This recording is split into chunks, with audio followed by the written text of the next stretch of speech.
सम्मानित देशवासियों, मैं एशल ठाकुर, अध्यक्ष राष्ट्रीय समाजवादी जन क्रांति पार्टी, इस वीडियो के माध्यम से आप सभी का हार्दिक स्वागत, अभिनंदन और वंदन करता हूँ। आज राष्ट्रीय समाजवादी जन क्रांति पार्टी के मिशन की चर्चा के पूर्व संक्षिप्त में परिचय देना चाहता हूँ कि उदय राष्ट्रीय समाजवादी जन क्रांति पार्टी का हुआ तो कब, किन परिस्थितियों में। साथियों, 2011 में जिस समय की एंटी करप्शन आंदोलन माननीय अन्ना हजारे जी के नेतृत्व में चल रहा था, उस नेतृत्व के अंतर्गत जो आवाज़ उठी, भ्रष्टाचार के मुद्दे पर एक भी व्यक्ति ऐसा नहीं था जो कि प्रबल तरीके से आवाज़ उठा सके। 2011 के पूर्व हम सभी की ये भावना हुई कि भ्रष्टाचार के आंदोलन की मीनार अगर खड़ी होती है और उस मीनार की नींव की ईंट भी बनना होगा तो हमें गर्व होगा कि हम सभी ने उस आंदोलन को ताकत दिया। पूरी निष्ठा, ईमानदारी के साथ उस आंदोलन को प्रमोट किया गया, इस उम्मीद के साथ कि देश के अंदर आमूल-चूल परिवर्तन होगा। उस आवाज़ की प्रबल प्रयास इतना प्रबलता से स्थापित होगा जिसकी कल्पना करना मुश्किल होगा। लेकिन उस प्रयास पर भी राजनैतिक पतन का प्रहार शुरू हो गया। राजनैतिक पतन का प्रहार का सीधा सीधा मतलब है कि जब कांग्रेस ने ये प्रस्ताव रखा सर्वदलीय बैठक में कि कौन ऐसा दल है जो कि देश के अंदर लोकपाल और प्रदेश के अंदर लोकायुक्त को लेकर के समर्थन करना चाहता है, नॉट ए सिंगल पर्सन दल, कोई भी दल समर्थन में खड़ा होने को तैयार नहीं हुआ। कारण कि उस मुहिम को बहुत बड़ा झटका लगा जब कांग्रेस ने अपने बढ़ते कदम को रोक लिया। उसी समय हम लोगों ने ये तय किया कि भ्रष्टाचार रूपी आंदोलन की अगर मीनार खड़ी करनी है तो सामाजिक परिवर्तन के साथ साथ राजनीतिक परिवर्तन भी नितांत आवश्यक है। क्योंकि भ्रष्टाचार, अत्याचार और अन्याय के मुद्दे पर मैं कहूं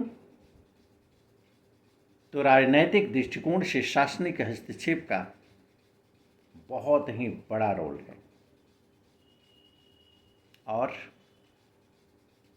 उस सत्ता में जाने के लिए, उस शासनिक व्यवस्था में जाने के लिए राजनीति के अलावा कोई और पैटर्न नहीं है।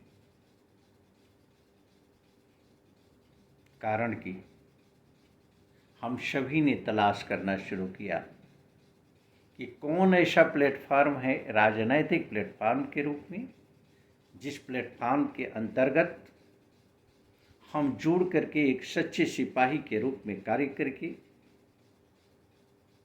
समाज के अंदर एंटी करप्शन आंदोलन को स्थापित करते हुए देश के अंदर सशक्त लोकपाल और प्रदेश के अंदर सशक्त लोकायुक्त की पहल में हम अपनी भागीदारी सुनिश्चित की।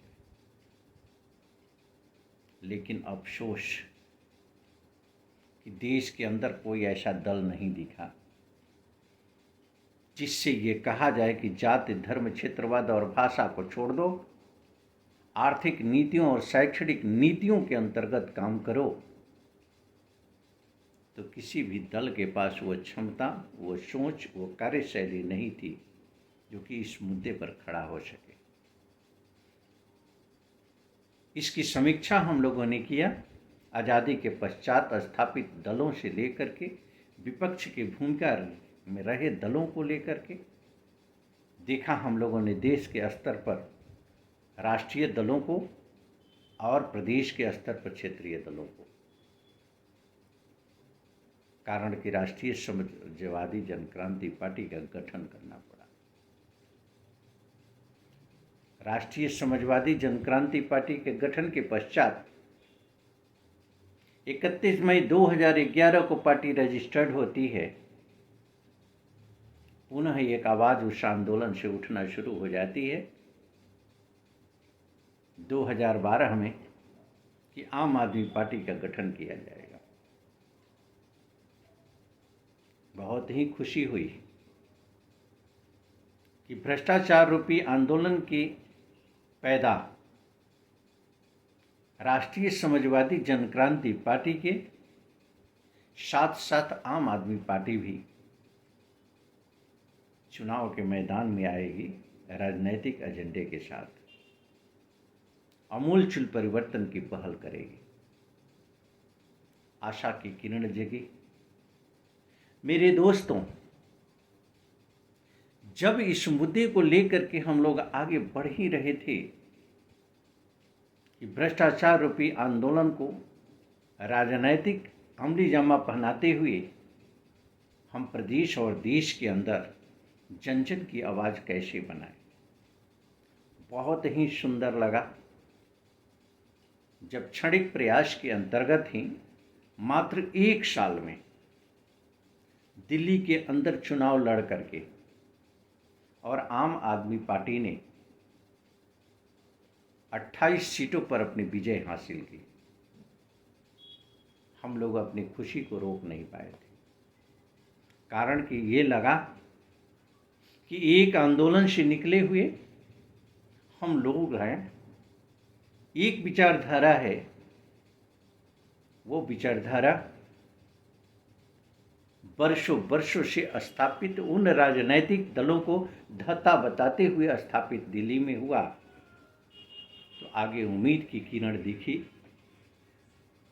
कि अन्य प्रदेशों में भी हम सभी का अपना वर्चस्व होगा, अपनी विचारधारा की प्रबलता होगी और जनता का सहयोग प्राप्त होगा। राष्ट्रीय समाजवादी जनक्रांति पार्टी ने आम आदमी की जीत पर वाराणसी के अंदर जश्न मनाया और मीडिया ने उसे हाईलाइट किया कि राष्ट्रीय समाजवादी जनक्रांति पार्टी के उत्साह को देख करके ये महसूस हो रहा है कि आम आदमी पार्टी की जीत नहीं, राष्ट्रीय समाजवादी जनक्रांति पार्टी की जीत है। उस समय मैंने प्रेस बंधुओं को संबोधित करते हुए कहा था कि आम आदमी पार्टी की जीत राष्ट्रीय समाजवादी जनक्रांति पार्टी के विचारधारा की जीत है। बहुत ही हर्षोल्लास का माहौल था। लेकिन मेरे दोस्तों, ये उत्साह ज्यादा दिन तक नहीं चल पाया। जिस आंदोलन को लेकर के, जिस विचारधारा को लेकर के, जिस मोमेंट को लेकर के, जिस सोच को लेकर के हम सामाजिक परिवर्तन की चाह को लेकर के, राजनीतिक परिवर्तन की चाह को लेकर के समाज के अंदर आए थे, उसे चूर चूर होने में टाइम नहीं लगा। जबकि आम आदमी पार्टी के संयोजक अरविंद केजरीवाल ने तमाम एलिगेशन प्रमुखतः विपक्ष के पार्टियों के नेताओं पर लगा दिया। उस आरोप के अंतर्गत गडकरी से लेकर के, जेटली से लेकर के, शीला दीक्षित से लेकर के, ये सम्मानित सभी माननीय थे और साथ में अंबानी बंधुओं को भी नहीं छोड़ा। तो ये महसूस हुआ कि भ्रष्टाचार के ऊपर प्रबल प्रहार किया है आम आदमी पार्टी ने। ये संतोष का विषय था कि दूध का दूध, पानी का पानी हो जाएगा। अब लड़ाई हमारी सही दिशा में जा रही है, सही सोच के अंतर्गत जा रही है। आम आदमी पार्टी के संयोजक अरविंद केजरीवाल ने कहा कि मैं चुनाव जीतने के बाद मैं बंगला नहीं लूंगा, राजनीतिक परिवर्तन के लिए हम सभी आए हैं। देश के अंदर सशक्त लोकपाल और प्रदेश के अंदर लोकायुक्त होगा, लेकिन इस मुद्दे को तिलांजलि दे दिया। कथनी और करनी का फर्क ये बताने लगा कि राजनैतिक पतन के आधार पर राजनीति करने वाले वो तथाकथित राजनेताओं का प्रभाव भी अरविंद केजरीवाल के ऊपर हुआ। राष्ट्रीय समाजवादी जनक्रांति पार्टी बेहद दुखित उस समय हुई जिस समय लगाए गए एलिगेशन पर ही अरविंद केजरीवाल स्टैंड नहीं हो सके। राष्ट्रीय समाजवादी जनक्रांति पार्टी का यह बहुत ही प्रबल चिंतन था कि आरोप लगना ही नहीं चाहिए था। अगर निराधार आरोप था तो लगाया क्यों, और आरोप सही था तो पीछे हटे क्यों। राजनीति में अस्थिरता पैदा करके राजनीतिक पतन के आधार पर राजनीति करने वाले लोगों के पदचिन्हों पर चल करके फिर उसी समीकरण के अंतर्गत जिन दलों के विरोध चुनाव जीत करके आए थे उसी से अलायंस करके सरकार बनाना राष्ट्रीय समाजवादी जनक्रांति पार्टी के गले के नीचे ये बातें हजम नहीं हुई। कारण कि राष्ट्रीय समाजवादी जनक्रांति पार्टी की विचारधारा आम आदमी पार्टी के विचारधारा से बिल्कुल डिफरेंट हो गई। तत्पश्चात जो चुनावी उनके समीकरण थे, ये सारी गतिविधियां को देखते हुए राजनीतिक परिवर्तन की सोच को तार तार कर दिया अरविंद केजरीवाल ने। राजनीतिक परिवर्तन की सोच के साथ साथ भ्रष्टाचार अन्याय के मुद्दे पर विचारों की तिलांजलि दे दिया अरविंद केजरीवाल ने। राष्ट्रीय समाजवादी जनक्रांति पार्टी का यह मानना था कि अपने एजेंडे से बिल्कुल नहीं हटना चाहिए था। जिस जन लोकपाल के मुद्दे को लेकर के आए थे, लोकायुक्त के मुद्दे को लेकर के जो फाइट किए, जो संघर्ष था, उस संघर्ष पर स्टैंड करना चाहिए था। आज विपक्ष के रूप में भी अगर अरविंद केजरीवाल अगर वसूल पर बने होते तो मुझे लगता है कि आज देश के प्रधानमंत्री के दौड़ में अरविंद केजरीवाल खड़े होते। देश की जनता के दिलो दिमाग में अरविंद केजरीवाल बस गए होते। लेकिन राजनीतिक पतन, चारित्रिक पतन के कारण अगर देखा जाए तो अभूतपूर्ण क्षति हुई आम आदमी पार्टी सहित अरविंद केजरीवाल और उनके मित्रों की। राष्ट्रीय समाजवादी जनक्रांति पार्टी का मानना है कि विचारधाराओं में अगर क्रांति नहीं है, विचारधाराओं में धार नहीं है, विचारधाराओं में प्रबलता नहीं है, विचारधाराओं को लेकर के संघर्ष नहीं है, तो ये सच्चाई है कि बेहतर राजनीति की कल्पना करना कोरी कल्पना होगी, इसमें कहीं से कोई संशय नहीं है। राष्ट्रीय समाजवादी जनक्रांति पार्टी राजनीति के पतन के आधार पर राजनीति करना, भ्रष्टाचार के द्वारा एकत्रित संपत्ति के आधार पर राजनीति करना, कल छल के अंतर्गत राजनीति करना, दागाबाजी, धोखेबाजी के आधार पर राजनीति करना और सत्ता में स्थापित होकर के सत्ता का उपभोग करना, इसे विनाश का कारण मानती है और इसे गंदी राजनीति का द्योतक मानती है। राष्ट्रीय समाजवादी जनक्रांति पार्टी यह मानती है कि राजनीति बहुत ही पवित्र एक कार्य है, सामाजिक संगठन का कार्य बहुत ही पवित्र कार्य है, जिससे कि व्यक्ति, समाज और देश का सृजन होता है। इस प्रयास को अगर ईमानदारी से हम करते हैं तो मुझे लगता है कि आज हमारी जो दशा है वो दशा जो दुर्दिन है वो दुर्दिन देखने को नहीं मिलता। देश की आबादी 80% गरीबी रेखा के नीचे जीवन यापन करने को मजबूर नहीं होती। आज अराजकता से लेकर के, भ्रष्टाचार से लेकर के, अन्याय से लेकर के हर क्षेत्रों में बुराइयों का प्रकाष्ठा नहीं होता।